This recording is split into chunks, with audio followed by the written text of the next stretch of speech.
해달의 이해하면 무서운 이야기 10월 29일 금요일. 오늘은 선생님이 나중에 어른이 되면 뭐가 되고 싶은지 그려오는 숙제를 내주셨다. 집에 돌아가는 길에 비에게 물어보니 자기는 연예인이 될 거라고 웃으며 말했다. 나는 아무리 생각해도 도저히 떠오르지 않았지만 벌써부터 학교에 가고 싶었다. 11월 1일 월요일. 주말이 지나고 한 명씩 앞에 나가서 되고 싶은 것을 발표했다. 다양한 이야기가 아이들의 입에서 쏟아졌다. 다들 근사한 것을 이야기하는 듯 했다. 드디어 내 차례가 왔다. 나는 금붕어가 되고 싶다고 이야기했다. 몇몇 아이들은 웃음을 터뜨렸다. 나는 진심이었는데 조금 속상했다. 11월 6일 토요일. 선생님은 이야기했다. 미래에 되고 싶은 것을 이루기 위해서는 지금부터 할 수 있는 일을 찾아서 해봐야 한다고.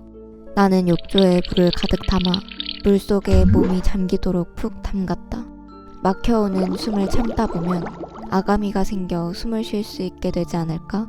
아가미가 생기면 바닥이 보이지 않는 물속으로 들어가서 나오지 않을 수 있을 텐데. 나는 이내 콜록콜록 가쁜 숨을 토하며 다시 물 밖으로 머리를 내밀었다. 내일 다시 시도해봐야지. 11월 13일 토요일.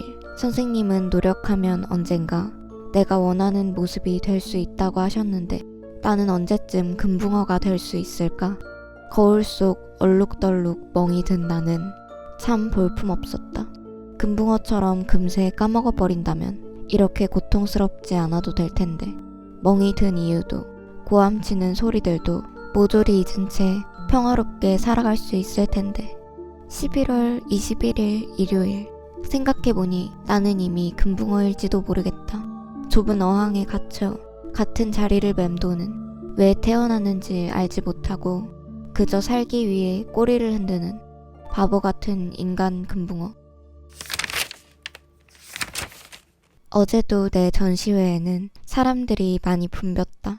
사람들은 고상하게 작품들을 내려다보고는 울기도 하고 깔깔거리며 웃기도 했다. 사람들의 다양한 반응에도 내 기분은 그다지 좋지 않았다. 저 사람들에게 내 작품은 한낱 유흥에 불과할 테니 어차피 그들은 이곳에서 어떠한 의미도 어떠한 고뇌도 찾아내지 못할 것이다. 이해받지 못할 작품을 전시하는 것은 괴로운 일이다. 하지만 난 이 전시회를 그만둘 수 없다.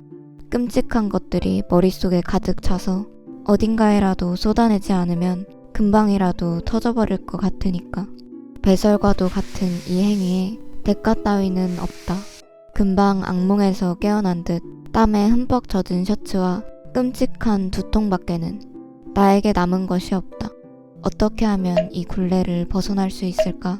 좋은 방법이 생각났다. 이곳에 있는 작품들을 모조리 불태워버리면 다시는 전시회를 열지 못할 것이다. 나는 그것들에 불을 붙였고 드디어 활활 타기 시작했다. 그것은 내 인생의 어떤 순간보다 장대하고 아름다웠다. 반짝이는 빛, 온몸을 감싸는 열기. 나는 전시회 밖으로 나가는 것도 잊은 채 그곳에서 눈을 감았다. 첫 번째 이야기. 주인공은 가정폭력에 시달리고 있었고 그 때문에 금붕어가 되고 싶었습니다. 자신이 당한 일을 계속해서 잊어버린다면 아프지 않게 살아갈 수 있을 거라고 생각했기 때문입니다.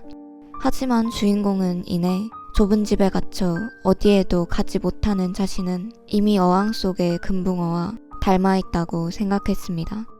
두 번째 이야기. 그곳은 주인공의 불행 전시회였습니다.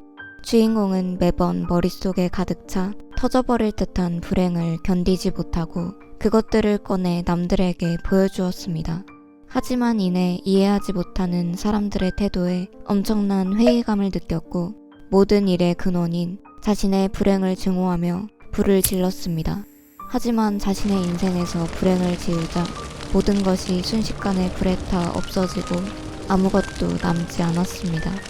그리고 주인공도 그대로 사라지고 말았습니다.